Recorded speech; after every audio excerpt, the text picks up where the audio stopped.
Good morning, all. I'm Dr. Smarnika from IAP Digital Media team. I will be the host for today's webinar on preconception care with resource person Dr. Shruti Prabhu being organized by IAPWC Goa.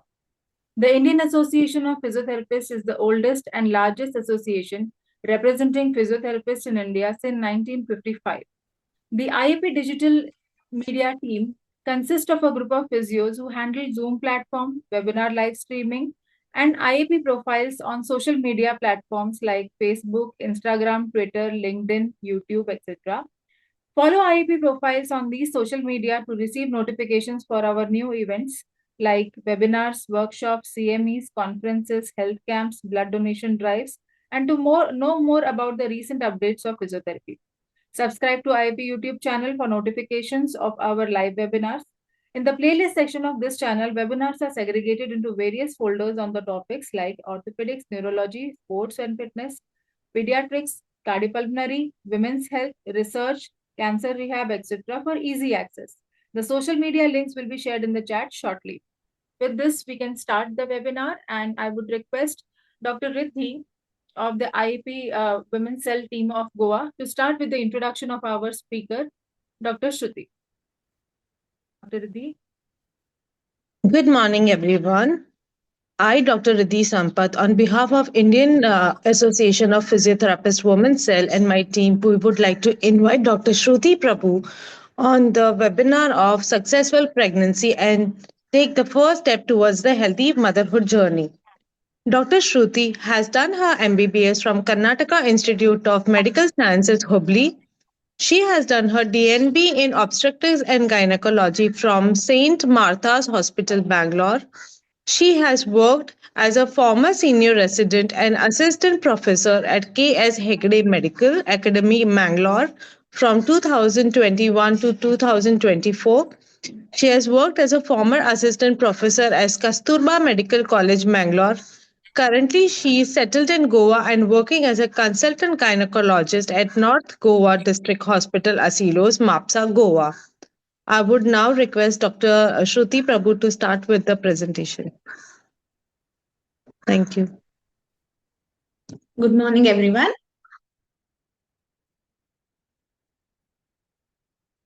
Am I audible? Yes, Dr. Shruti. Yes. Okay. Before starting my webinar, I would like to thank Indian Association of Physiotherapists for the opportunity. So coming to the topic, preconception care is very, very important, very essential in every couple's life. Okay. Because I always advise my patients that always a planned pregnancy is better than a by chance pregnancy, without unplanned. So before going to that, let us know what is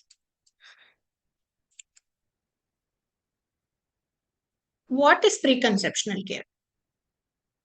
So preconceptional care is anything and everything that a woman or a couple have to plan before planning for the pregnancy. So what is the use of it?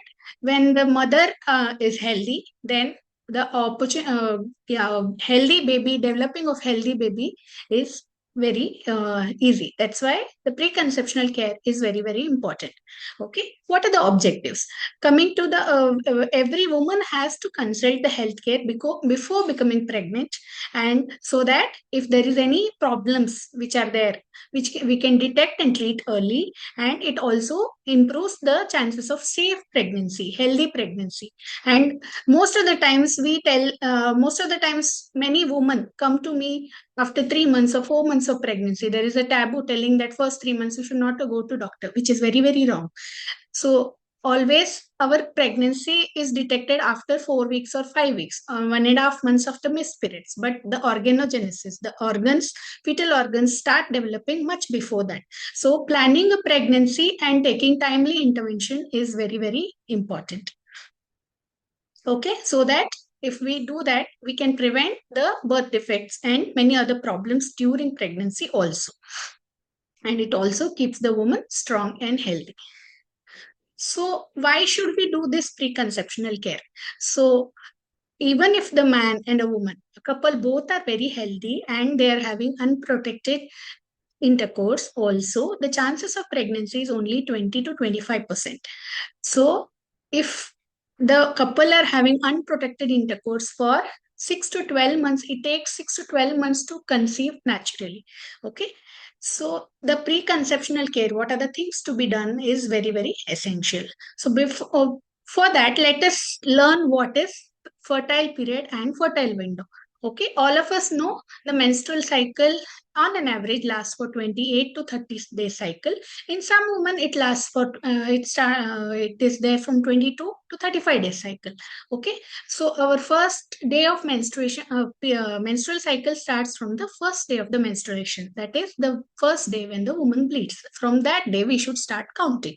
So for the fertilization, ovulation is very important. The ovulation happens on the 14th day of the period in a 28 day cycles. Okay, if a woman is having irregular cycles or delayed cycles, then how we have to count is 14 days before the next periods is the day of ovulation. Okay, so when is the fertile days? What are the fertile days? We can't have intercourse only on the 14th day. Okay, so in menstrual cycle, 2 or 3 days before and 2 or 3 days after the ovulation is the right time to have intercourse. That is called as timed intercourse. Okay, the chances of pregnancy is much higher when a couple has intercourse on those days. It is called as fertile days. Okay, so why is it important? Because the sperm stays alive for 48 to 72 hours in woman's body, and also the egg stays alive for 48 hours inside woman's body. This is called as fertile window. So if the woman is having 2 or 3 days before and 2 or 3 days after the ovulation, the intercourse, if it happens on those days, the chances of pregnancy is much higher. But in certain women, because of any factors like stress or anxiety or worries, anything, the ovulation can happen little earlier or little later. So I always advise my patients to have timed intercourse from day 10 of the periods to day 20 of the cycle, which is the right time.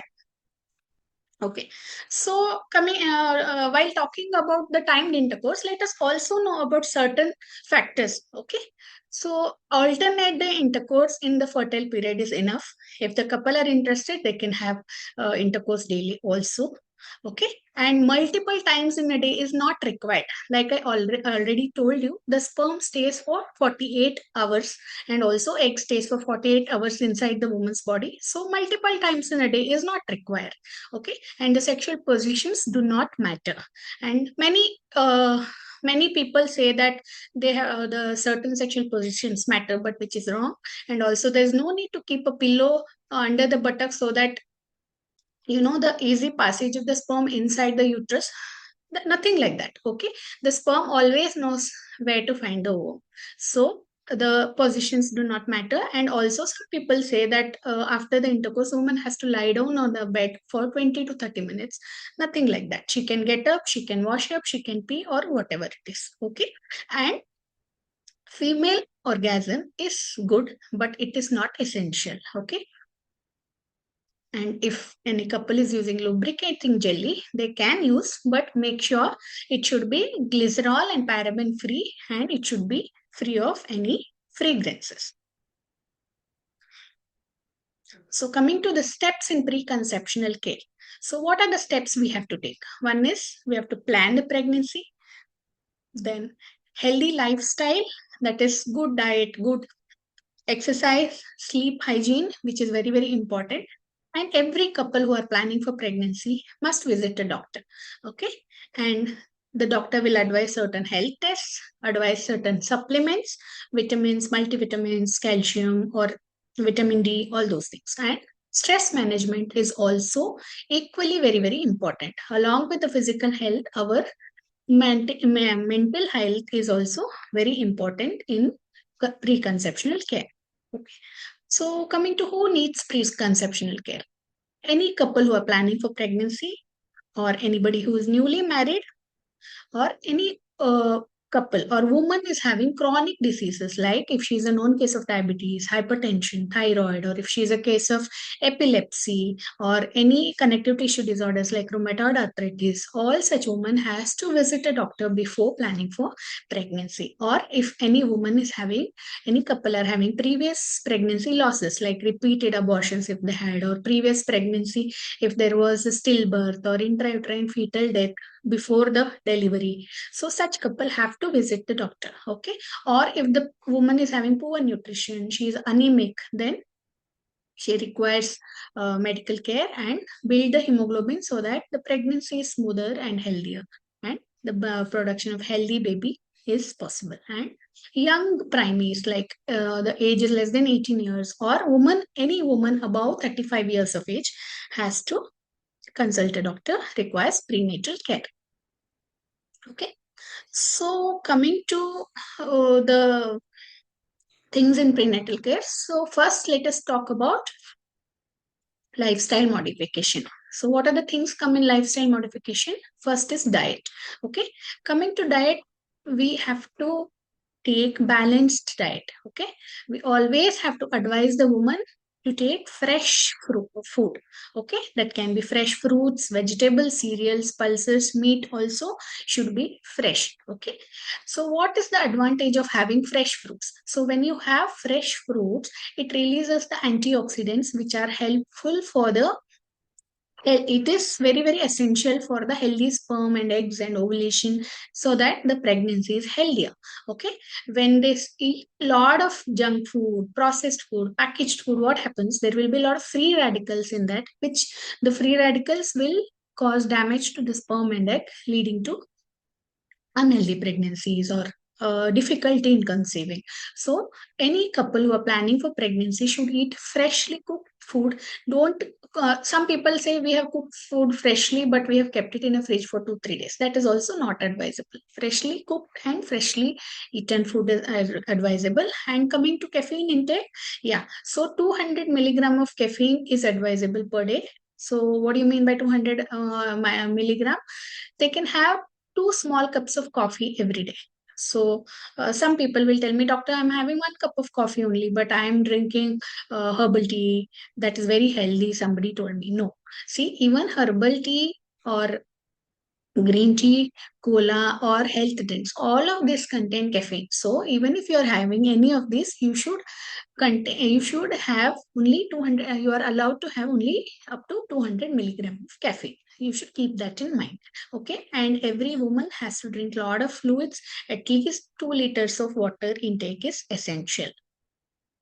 Next is weight management. The optimum weight is the key to success, everyone says. So what is the optimum weight? The woman's body mass index should be between 18 to 24. What is body mass index? The weight divided by height in meters square. So her weight should be balanced. Why is it important? Because if any woman is obese or overweight, so what it causes, the chances of PCOS or hormonal imbalance, it leads to difficulty in conceiving. Okay. So optimum weight is very important. And coming to next is physical activity. How do you maintain weight? One is through diet and second is through physical activity. So moderate and consistent exercise is advisable. Many people think that they should not do exercise because it will cause abortions and all. No, actually, if they do regular, consistent, moderate physical activity, their weight is in check so that the hormones are in good level, so chances of conception is much higher. Of course, once the woman conceives, once she is pregnant, there are certain exercises which are not advisable, like strenuous exercises, heavy abdominal exercises are not advisable. But a simple walking for 20 to 30 minutes a day or jogging, all these are advisable in preconceptional period, or yoga or any other thing. And women should absolutely avoid smoking and drinking. Why should she avoid smoking? What are the harmful effects of the tobacco in the womb?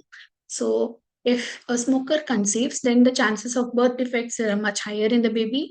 The chances of miscarriages are higher, or premature birth, preterm deliveries are much higher. Then chances of placental abruption, that is, the placenta prematurely separates in the uterus before the delivery of the baby. Usually what happens is once the baby delivers, after that the placenta separates. Placenta is the connection between the mother and the baby, which supplies oxygen into the baby. So we prematurely, if the placenta separates, then the blood supply is cut off, baby can die inside the uterus also before the delivery. So these are much higher in tobacco users, and also increased chances of stillbirth. Stillbirth is sudden intrauterine death is much higher, and low birth weight babies chances are higher, and also the lungs, baby's lungs will become much weaker. Then coming to alcohol intake, if the woman is consuming alcohol, there is increased chance of cerebral palsy in the baby, and also increase in chances of miscarriages, low birth weight, and increase in chance of stillbirth. And there is something called as fetal alcohol syndrome. So let us learn what are the features in fetal alcohol syndrome. The baby will have small head, small ear, ear abnormalities. Baby will have small, low nasal bridge, short nose, thin upper lip, okay, short palpebral fissures, epicanthal folds, flat midface, smooth philtrum, okay, undeveloped jaw. All these features are seen in fetal alcohol syndrome. So these are the things we advise in preconceptional care. Next, coming to after the diet, exercise, lifestyle modification, the next step is to visit a gynecologist. Okay, every couple who are planning for pregnancy, who have had 1 year of at least 12 months of unprotected intercourse, if they are unable to conceive, they must visit a gynecologist. Even otherwise, if a woman is above 35 years of age, or any other couple who are anxious, or if they have any previous medical history or anything, they have to visit a gynecologist. So when you visit a gynecologist, the doctor will take the detailed history and do a proper general physical examination. Okay. And they will advise you about the fertility days. I already told you what is fertility days and fertility window. Then the doctor will ask you about the previous medical illnesses. If she's a known case of diabetes, hypertension, or epilepsy, it should be under control. The blood pressure should be under control. The sugar level should be under control before planning for next pregnancy. Okay, that is called as control of chronic conditions. And also the review of current medicines. Not all the medicines which are taken are safe in pregnancy. All of us know. So the hypertensives, most of them are not safe in pregnancy. There are only few tablets are safe in pregnancy, and even if the woman is diabetic, the certain oral hypoglycemic agents, that is the sugar tablets, not everything is safe in pregnancy, especially, and also if a woman is epileptic. So a lot of anti-epileptic drugs causes neural tube defects in the baby, and congenital malformations. These are all called as teratogenic drugs. So we have to review those medications, and we have to change before planning for pregnancy, so that the baby will not have any congenital birth defects. So next, after that, the doctor will advise you certain blood tests. Let us talk about it in detail in further slides. Okay. Then one ultrasound abdomen and pelvis is advised. And if the woman has not done screening for cervical cancer, one pap smear screening can be done at the same setting. Then after the test, we advise about the supplements. Okay. So multivitamins, most common thing we advise is folic acid and vitamin D. And if the woman is anemic, then we suggest her to take iron, and and sometimes we advise calcium also. So coming to folic acid, it is a very important supplement we advise in the couple who are planning for pregnancy. Woman, she has to take 400 micrograms of folic acid at least 3 months before planning for pregnancy. Okay, it prevents the neural tube defects, that is the brain and spinal cord defects in the baby. It prevents. Okay, then continuation till when she has to continue is advised by the doctor. So control of conditions for diabetic sugar, strict sugar control, for hypertension, regular BP monitoring is important, and thyroid also. Thyroid disorders require proper treatment, and anemia. Woman should build her hemoglobin, okay, with iron-rich diet and tablets. So like I already told you, the healthy lifestyle choices are no smoking, no alcohol, regular physical exercise, adequate sleep, which is very, very important. We only concentrate on diet and exercise, but we fail to have a good sleep because of various reasons. Our works, sometimes we have night shifts because of that, or our anxiety, you know. So, at least 6 to 8 hours of continuous sound sleep is very, very important. And also, stress management is very important, because if the woman is sleeping properly, then there are certain hormones which are released in the day, which are released in the night. So when she is having adequate sleep, the hormones are in balance. Okay, when the levels are good, that is a major thing for ovulation and fertility. So adequate sleep is very, very important. And similarly, stress also plays a important role in infertility. So let's talk about stress management. Why should we talk about now? The thing is, mental health has become very, very important, essential. Along with our physical health, mental health is also important. What does the stress do to our body? So when a woman is taking a lot of stress because of various reasons, it acts at the level of the brain and it disturbs the hormones. Okay. So what happens? So when the hormone levels are disturbed, every process to become pregnant is disturbed. Okay. From the level of the brain to the pituitary to the uterus, everything, the hormones are imbalanced, then the chance of pregnancy is lesser or difficult, little difficult. Okay.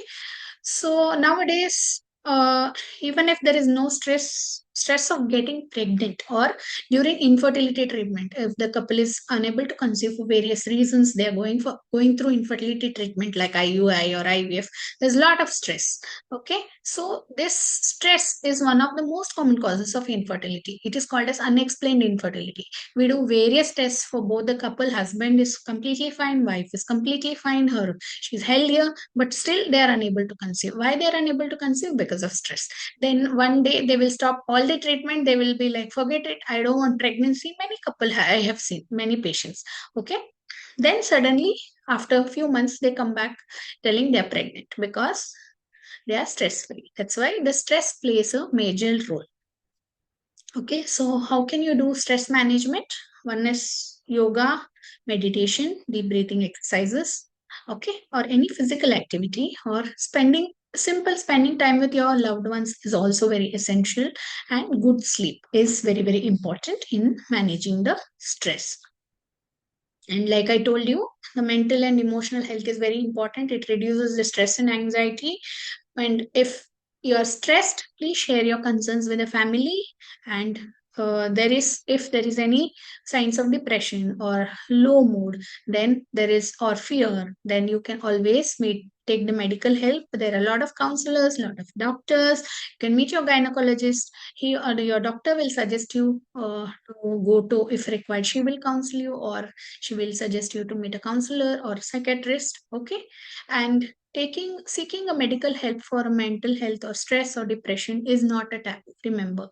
Okay, it is very, very essential. And so the mental health is equally important as much as our physical health. So these are about the things. Then next, coming to the vaccines before pregnancy. Yes, there are certain vaccines should be given before pregnancy. One is rubella vaccine. It prevents the birth defects. Then hepatitis B vaccine. If the mother takes hepatitis B vaccine, it protects against the hepatitis in the mother and the baby. And if the woman is not vaccinated for chickenpox, she can take. But remember, all the vaccines should be completed before conception, especially the live attenuated vaccines are not advisable in pregnancy. Okay, so if the woman is taking certain live attenuated vaccines, she has to wait for at least 3 months before planning for pregnancy. So next is coming to blood tests. So when you go to doctor, your doctor will do your complete history taking examination, then advise certain tests. So what are the tests? Let us know in a little bit about the basic tests before preconceptional period. So I'll give you a panel of tests for woman, the man, and also for both of them. So first, coming to woman, the first test advised is complete blood count. So what is complete blood count? Complete blood count checks the overall health, anemia, and infection in the mother. Okay, so why is it important? A healthy hemoglobin level or a normal hemoglobin level ensures the proper oxygen supply to the baby. So when the oxygen supply is good, the healthy baby is chances of developing healthy baby is much higher. Okay, so what should be the normal hemoglobin level in our body? It should be 12 to 15. Okay, yeah, it is very easy to say 12, but in Indian women, because of various reasons, poor nutrition or any health defects, most of them we are in the range of 10 to 11. So at least hemoglobin level of 10 is very very essential. If the woman's HB is less than 10 or 11, she has to take treatment, okay, to build her hemoglobin before planning the pregnancy itself. So next is blood group and RH typing. So what is it? To determine the blood group of the mother and RH typing. Okay, so you would have heard AB positive, negative. That positive and negative is the RH factor. So why is it important? Incompatibility between the partners RH factors can lead to complications. What do you mean by that? So if the mother's blood group, woman's blood group is negative blood group and her husband, then you must check husband's blood group. If his blood group is positive, then chances of developing the baby with a positive blood group is higher. Okay, so in such case what happens, there will be something called as RH incompatibility, which leads to complications in the next pregnancy. Okay, usually the first pregnancy nothing happens, but in subsequent pregnancies the chances of complications during pregnancy is much higher. It can be from simple anemia to jaundice to birth defects to even in very very complicated cases intrauterine death can happen. So what should we do? So if the mother's blood group is negative and her husband's blood group is positive, then she requires injection anti-D in the pregnancy. And also after the delivery they usually check the baby's blood group, and if the baby's blood group is positive, then we give injection anti-D to the mother to prevent complications in the subsequent pregnancies. So the next test is thyroid function test. So in thyroid function test, what is it? We check the thyroid hormone levels. Why is it important? Because the imbalanced thyroid can affect the ovulation and also fetal development. Remember, hormone, it is the hypothyroidism in the baby is the one of the preventable causes of mental retardation. It is called as cretinism. If the woman is not detected, if the TSH levels are not checked, and if the thyroid levels are not under control, then baby can develop mental retardation. So it is very very essential to keep the thyroid levels in normal range. Okay, the normal range should be 0.4 to 4 milliunits per ml.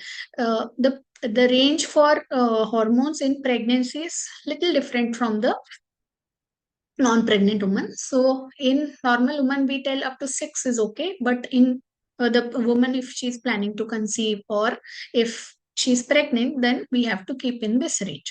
Okay, so thyroid is very very essential. If the woman is already hypothyroid, then she has to check her level, and during pregnancy the dose might be needed to be increased. Okay, so the next test is rubella IgG test. So what is this test? It is the test for checking the immunity against the rubella infection. So what is rubella? So rubella is an infection. If it occurs in non-immune mothers, it can cause serious birth defects. Okay. So it is called as congenital rubella syndrome. So what should we do?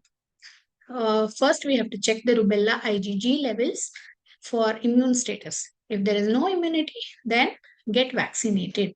Okay, MMR vaccine can be taken, but like I told you before, it is a live attenuated vaccine. So if any woman is taking MMR vaccine, it's advisable to wait at least for 3 months before planning for pregnancy. So next, coming to vitamin D levels. So vitamin D is essential for bone health and it also helps in a lot of life processes. So the normal level of vitamin D should be maintained. It should be in 20 to 50 nanogram. I always advise my patients who are planning for pregnancy to take vitamin D and folic acid supplements. If the vitamin D levels are lower, then I give 400 to 800 microgram per day of vitamin D is advisable. And next is folic acid. It is vitamin been this one folic acid. It is one of the essential multivitamins. Okay, so it prevents the neural tube defects. The normal range is 2 to 20 nanogram per ml. So every couple who are planning for pregnancy, the woman has to take 400 microgram of folic acid for at least once a day for at least 3 months. And if at all she is a known case of epilepsy or sickle cell anemia or any such problems, or if she is on anti-epileptic treatment, or if her previous baby had neural tube defects, then we advise 5 milligram of folic acid throughout the pregnancy from preconceptional period till the delivery. So next, coming to a common test called as AMH. What is AMH? It is anti-Mullerian hormone. Okay, so what is it? Anti-Mullerian hormone tests your ovarian reserve. So what is ovarian reserve? It indicates the good quality and also quantity of the eggs in the ovary. Okay, so when should you check it? You can do this AMH test in any day of the cycle. So there are certain hormones like FSH, LH, or the multiple hormones has to be done in particular day in the menstrual cycle. But when it comes to AMH, you can do it in any day of the cycle. So what are the normal values? The normal AMH is 1 to 4 nanomole per liter. So if the AMH level is low, then, or if the woman is planning for, and if her AMH level is low and also she's planning for pregnancy at a later date, then it is advisable to consider egg freezing. Because like all of us know, the woman when she is born, there are certain number of eggs, like 1.5 million eggs in our body. Then slowly the number of eggs starts decreasing. So after the age of 35, the number of eggs will reduce. So it is advisable to go for egg freezing if any woman is planning for pregnancy at a later date. So coming to next test, it is blood sugar test, that is fasting blood sugar, postprandial blood sugar, and the most important thing is HbA1c, or glycated hemoglobin. That HbA1c checks the average sugar value in the 3 months period. Okay, so why is it important? Because the high sugar levels can affect fertility. It can cause repeated abortions and also serious birth defects in a baby. Okay, like it can cause problems in the heart of the baby, brain, kidney, okay, intestines, and baby can develop breathing difficulties. And these complications can happen if the mother is diabetic before conception, or if she gets diabetes during pregnancy. The chances of big baby, that is large for gestational age, more than 3.54 kg, big babies chances are higher. The after the during delivery, because of big baby, there may be difficulty in vaginal delivery. There will be a lot of problems during delivery of the baby. There can be complications like injury to the bones like clavicle, leading to problems in a baby. Or after the delivery, baby can have hypoglycemia or breathing difficulty, needing ICU care, all those things. So it is advisable to maintain HbA1c less than 6.5 or 7. Okay. And if her HbA1c levels are 8 or 10, then there is 22. If HbA1c is more than 10, then the risk of developing congenital anomalies like heart defects, heart, brain, all these complications are up to 22% compared to normal population. Okay. So do not plan pregnancy for at least 3 months before controlling your sugars. So coming to next test, it is thalassemia screening. Okay, so what is thalassemia? Thalassemia is a genetic condition which causes anemia. Okay, so routinely we need to check. Not everyone checks for thalassemia screening. Okay, but it is very essential. Okay, if both partners carry thalassemia gene, then there is serious risk of baby inheriting this gene from both the parents, requiring regular repeated blood transfusions throughout the life, and lifespan of the baby is also lesser. So if the couple both are positive for thalassemia gene, then we advise genetic counseling. So these are the blood tests. Next, coming to ultrasound, pelvic ultrasound. So in pelvic ultrasound, basically we examine the uterus, ovaries, and other pelvic organs. Why should we do it? So detect any lesions in the uterus like fibroid or adenomyosis or endometriosis, or any ovarian cysts, or any structural anomalies in the uterus. You would have heard her uterus is small or uterus is biconjugate. In such cases, the chances of conception is lower. So we have to do some corrective surgeries. Okay. So when is the best time? And also in pelvic ultrasound, we check for something called as antral follicular count. What are the number of follicles, and when is the whether the follicle count is good, either whether she can try naturally or she needs assistance, we can check through ultrasound. Okay. So what is the best time to do pelvic ultrasound? It is in the post menstrual phase. So those were all the basic tests for women, and also there are certain tests like serum prolactin. Okay, it is also a hormone which should be kept in balance to conceive. The hormone prolactin level should be less than 35.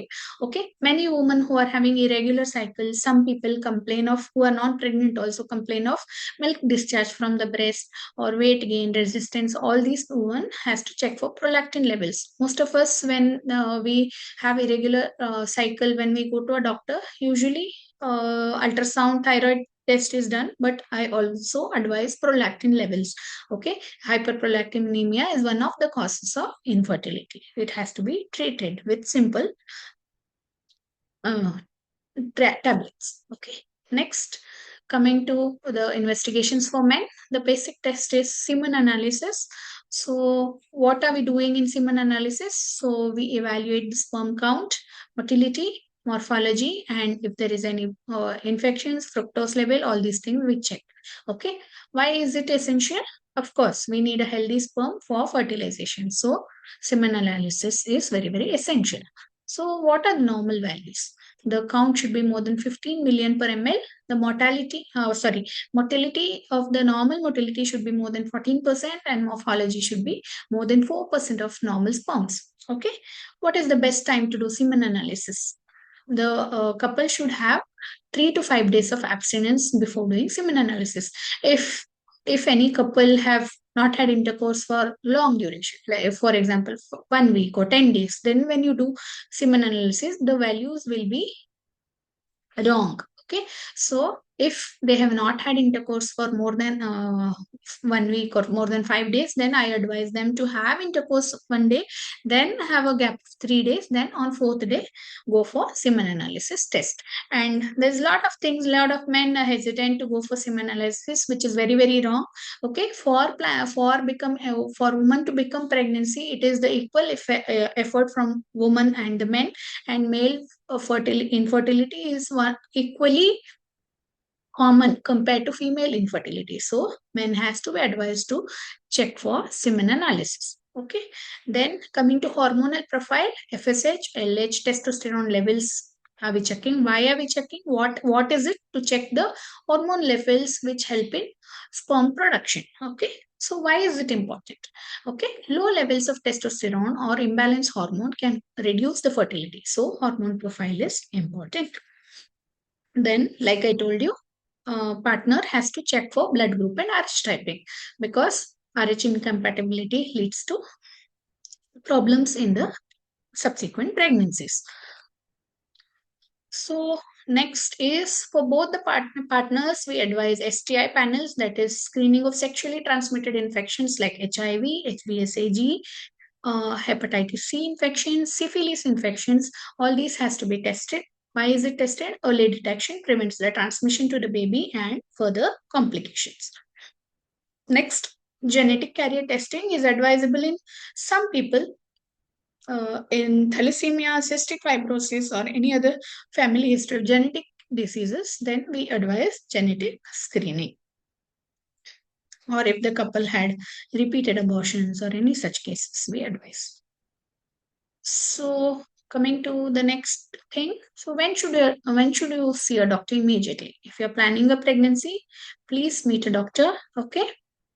And if you're having chronic illnesses like diabetes, hypertension, thyroid, epilepsy, or any connective tissue disorders like rheumatoid arthritis or any other illnesses, okay, please meet a doctor before planning for pregnancy. Okay, and if any couple miss periods, immediately meet a doctor. Okay, because we most of the times what happens, they come after 2 or 3 months because we miss the important factor, because major organ development, that is called as organogenesis, happens in first 2 to 3 months. So if the couple come late, then we are not able to give supplements, we are not able to do the tests to detect the problems and treat it. Okay, so as soon as the couple miss the periods, it is advisable to visit the doctor. Okay, and if they had any complications in previous pregnancy like repeated abortions, stillbirth, intrauterine fetal death, or any other complications, uncontrolled hypertension, uncontrolled sugar, or any other complications in small for gestational babies, intrauterine growth restriction, or any such things, or previous history of hypertension, anything, they have to come visit the doctor before planning for next pregnancy. Okay, so plan the pregnancy early. Yes, everyone says early, but many people ask me how early. See, it is ultimately depend on the couple. Whenever you are ready, you have to go for pregnancy. But ideal age is 18 to 23 years of age to become pregnant is what is given in the books. But none of us are ready at that age. Even I don't advise, because our priorities are different. Our education will not be completed, or we are not independent. Okay, all those things are there. But if the woman is conceiving at a later age, about 35 years of age, then the risks in the baby, like the chances of developing Down syndrome, or developing hypertension, diabetes, systemic illness is much common. And a difficulty in conceiving, infertility chances are also much higher when the woman plans for pregnancy after the age of 35. Okay, so you plan whenever you are ready, but I advise less than at the age of less than 35 years. But of course, young primaries less than 18 years or 18, 19 years, they are not mature.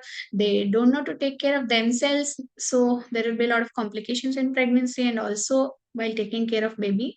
So certain studies have told that older women after giving birth, if they're in late 20s or early 30s, the IQ of the baby is much better, is given in some other books. So ultimately, it depends on individual when they are ready to plan for pregnancy. Okay. So the baby steps when we take now makes a much bigger difference in our life later. Okay. And also the key to success is healthy mother is equal to healthy baby or healthy partner, I can say, because if the husband is healthy, woman's mental health is also good, isn't it? So the healthy mother equal to leads to healthy baby, and the preconceptional care saves a lot of lives. So the preconception care is very, very essential. Thank you. Anybody who has any questions can put it in the chat box. We will be taking the questions now. Dr. Pooja. Yes. We have, hello, doctor. Good morning. Hello. Good morning. We have few questions in the chat box. I shall proceed with that. Yeah. Okay. So the first question is, if a woman has irregular periods, how can we calculate the ovulation day? Yes. So if the woman is having, like I told you, if your cycle is regular, it's very easy. Like on the 14th day of cycle, you are sure that you are ovulating, then chance of pregnancy is higher. But if the woman is having periods once in say 35 days, or once in 40 days, or once in 45 days, then what you should do is the time of ovulation is 14 days prior to the next period. Okay. So you can calculate like that. If you're having regular periods which is coming once in 40 days or 45 days, for example, if she's getting periods on 40th day every month, then her ovulation is happening on 26th day, so she should have intercourse from 22nd day to 28th 29th or 30th day. So that is what is advisable. Okay, but if she is having totally irregular ones in 2 months, 3 months, 4 months, then there are certain, one thing is she might have little more difficulty in conceiving than compared to the woman who is having regular cycles. But I don't say that she can't conceive naturally at all, nothing like that. Okay, so in certain cases we have to make sure, we have to observe our body changes. So our body is the best guide to tell us when the ovulation happens. So the first thing is basal body temperature monitoring. Okay, every woman has to check her body temperature early in the morning as soon as she wakes up. Okay, not before going to before getting up from the bed only, she has to check her temperature. So during ovulation the temperature increases by 0.5 to 1 degree Celsius. Okay, and it remains little higher after the ovulation also. That is the first test. Then coming to second test, our cervical mucus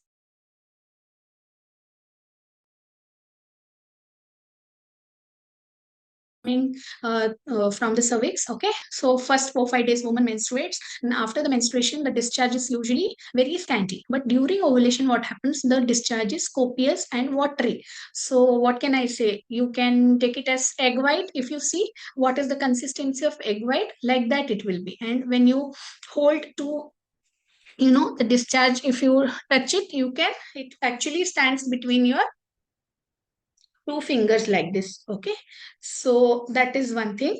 And the third one is uh, the third one is basal body temperature, this testing. And some women feel little bit of lower abdominal pain before during ovulation, that is called as mitral tremors, that little pain.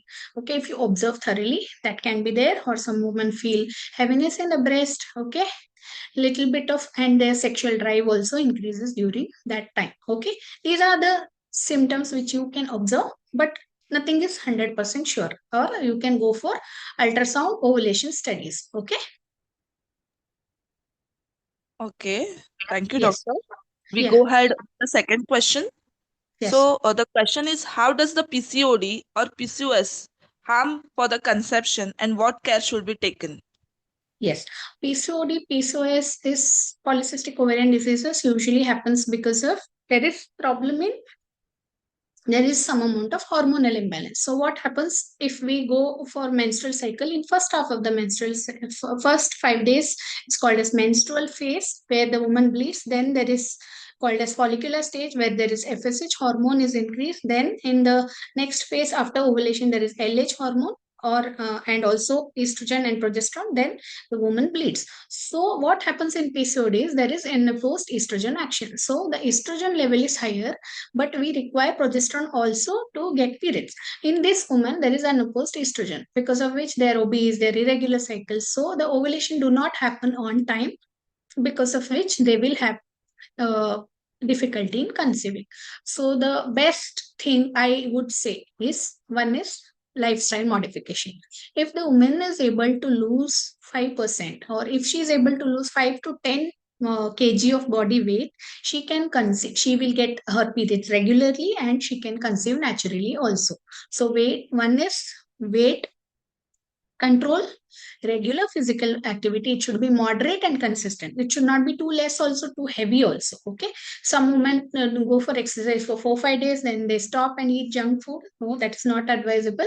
Then third is diet. Okay, like I already told you, fresh fruits, vegetable, healthy food, and avoid processed food, junk food, oily food, spicy food, all those things. And coming to diet, I don't advise my patients all those fat diet, keto diet or whatever it is. Intermittent fasting, yes, advisable, but I tell we have to maintain our circadian rhythm. Okay, have small frequent diet, 6 to 8 times a day, little small food, and 2 hours before going to bed, finish off your dinner, and after half an hour of dinner, go for a walk.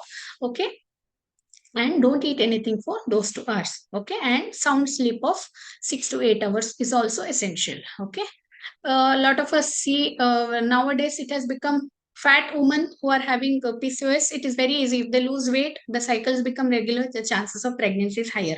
But nowadays we are seeing a lot of lean PCOS, that is thin girls are also having PCOS, which is very, very difficult to treat. In them, the major thing is stress management and sleep hygiene. Okay, that is important. So the main thing is they have to do all these things. If they are not able to get periods or unable to conceive, they have to seek help from the doctor. So the gynecologist will help you by giving ovulation induction drugs or any other artificial reproductive techniques. Okay. Yes. So, going ahead with the further questions. The question is care to be taken for an 40 years plus female planning for conception. Yes. So if a woman is because of various reasons, if she is planning for conception after 40 years, the chances of pregnancy is little lesser compared to the women who are younger and healthier, and also the chances of conceiving naturally is also much lesser. Okay, because our ovarian reserve starts reducing. So what they should do, if they're already in their 30s, they plan that they want to have later, then definitely they can go for egg freezing. Okay, which is important. Otherwise, healthy lifestyle is very very important, basic thing. And second is, most of them might require artificial reproductive techniques like IUI, IVF, ovulation induction. So the checking of AMH level becomes very, very important here. The AMH level should be normal, and ultrasound over antral follicular count ultrasound should be normal. Okay. Okay, that's very informative. So, going ahead, we have a question that says how long should one try naturally before considering any fertility treatments? Yes.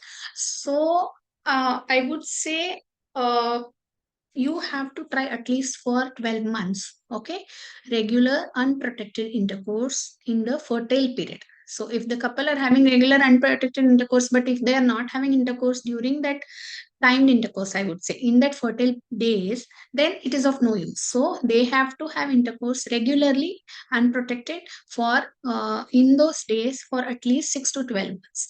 Definitely 12 months is the time. After that only we start evaluating. Any couple come to me after 2 or 3 months of marriage and they tell doctor, I'm not getting pregnant, I need certain treatment. I never give treatment. Okay, I advise them the right method of timed intercourse and what are the healthy habits, and I always tell them to come after 12 months, that is after 1 year of marriage. If they're still not able to conceive, then we consider fertility treatment. But if the woman is already about 35 years of age and her AMH levels are less, if there is any medical problems, then the time we can't wait for 12 months. If the woman is above 35 years of age, we advise her to try naturally for 3 to 6 months. If she is unable to conceive, she has to visit a doctor. Then evaluation and further treatment is advised. Okay. So the next question is dry fruits are bad in the first trimester as they are very hot. Is it true or it's a myth? No, no, no, no. Nothing like that. They can have dry fruits. Okay. Role of breathing exercises in pre-pregnancy. Yeah, the role of breathing exercises will give good oxygen level to the body, and also it reduces the stress. Okay, so ultimately the stress management is also equally important in maintaining our hormone levels in the body, so that she conceives, the chances of conceiving naturally becomes much higher. So breathing exercises are very important. Okay. So the doctor next question is how reliable are the ovulation kits available in the market? Can it be used for planning pregnancy? Yes, you can use ovulation kits. Yeah, these are the newer things. The kits, LH kits, we check, 2 to 3 days before the ovulation. Sometimes we need to use multiple times. They are reliable to certain extent, but nothing is 100% guarantee. Okay, even your ovulation kits or your, like I told you, base that is much better than checking your basal body temperature or your breast tenderness or vaginal discharge. All those things which I told you earlier, these are all reliable things, but ovulation kit is better than this.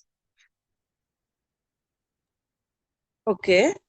So Can you please give some more information on egg freezing? Like what age should we one can go for it? The procedure and approximate costing for the same. So egg freezing is what is egg freezing is when you go to a doctor, they do ultrasound, and after that the good quality of the eggs they assess and take it and preserve it. Okay, for so that if you are planning for pregnancy maybe after 2 years, 5 years or something, they can use that egg after 5 years. Because what happens, like I told you, as the age increases, our quality of the egg and also quantity of the eggs reduces. So when woman goes for egg freezing, if he's planning for pregnancy at the later days also, the egg which is freeze, the quality is much better, which because it was preserved few years back or few months back, you know, compared to if she's planning naturally. Okay.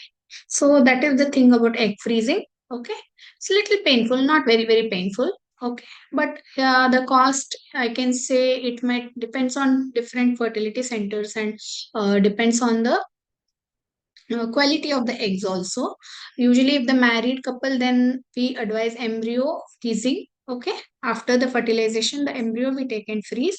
Okay, there are different grades, A, B, C, different grades of embryo. So if the egg is good, then in 1 or 2 sittings if we are doing it is enough. Or sometimes the quality is not good, then woman might require little more number of settings. So for per each session, it might cost, I would say, uh, 20 to 50,000 or up to 1 lakh you can take it.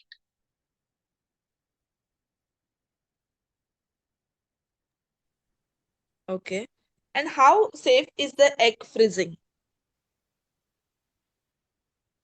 It is safe, ma'am. It is safe. We don't advise for every woman who is young, okay? But if at all, for example, if you are planning for if you are planning for getting married late, okay, or if you're planning to go abroad and come for career goals or whatever, and you're planning pregnancy later date, then definitely the frozen egg is much better than the egg you are planning to conceive after the age of 40 years. That is the thing. So it is safe. Okay. Ma'am, can you just tell us some centers in Goa where this takes place? Mm, egg freezing. I think Kedar Hospital they do, and in Bombay, Delhi, and Bangalore also in multiple places they do. In Goa, I think in Kedar Hospital they will do, and other I'm not sure about it. I'm also new to Goa, that's why I'm so sorry. Okay, okay, okay. No Yeah, issues. yeah. I am Okay. basically from Karnataka. I've shifted here recently, so Okay. Okay. So there yeah, is one I more love that. question.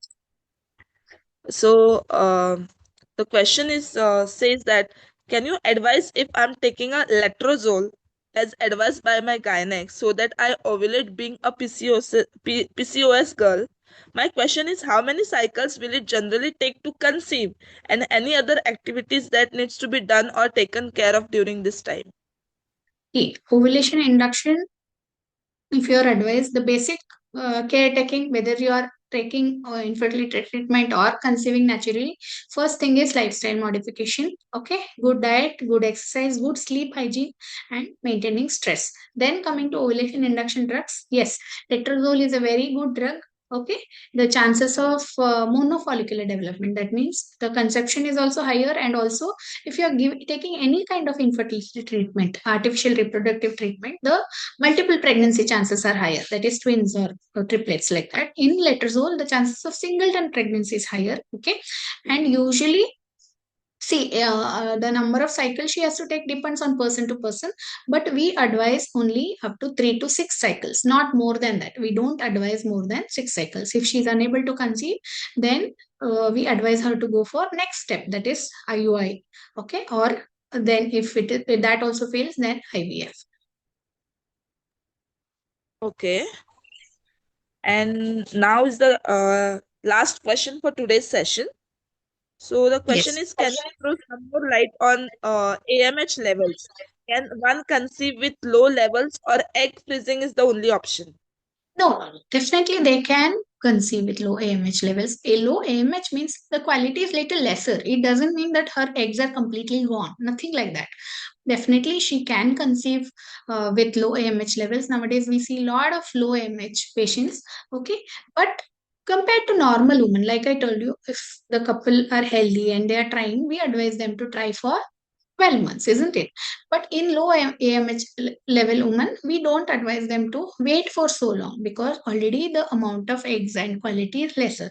So if she is unable to conceive within 2 to 3 cycles, then it's better to go for doctor's advice, and based on that, if required, go for egg freezing. Okay.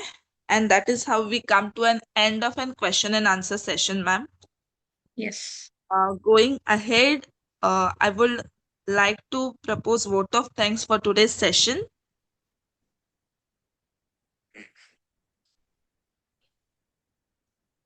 So, on behalf of the whole team, I take this opportunity to thank the organizing committee for their excellent planning and execution of today's webinar.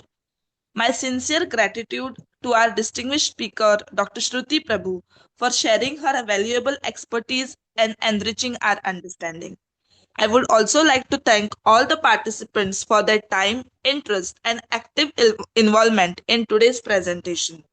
Last but the most important, a special thanks to our committee head and guide, Dr. Ruchi ma'am and Dr. Sanjeev sir for this platform.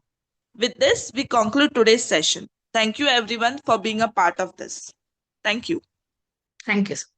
Thank you all for giving your time on a Sunday morning. We have started with a series of webinars on prenatal and postnatal, and we would be including gynecologists, physiotherapists, yoga therapist, nutritionist, psychologist, everybody on this webinar series.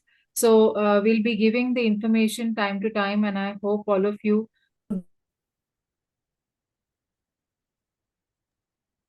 So I hope the series helps you all with the women health. And we hope to continue with multiple other speakers, and we'll be giving information from time to time. So please join us. Thank you. With that, I'll come to an end to the session. Thank you all.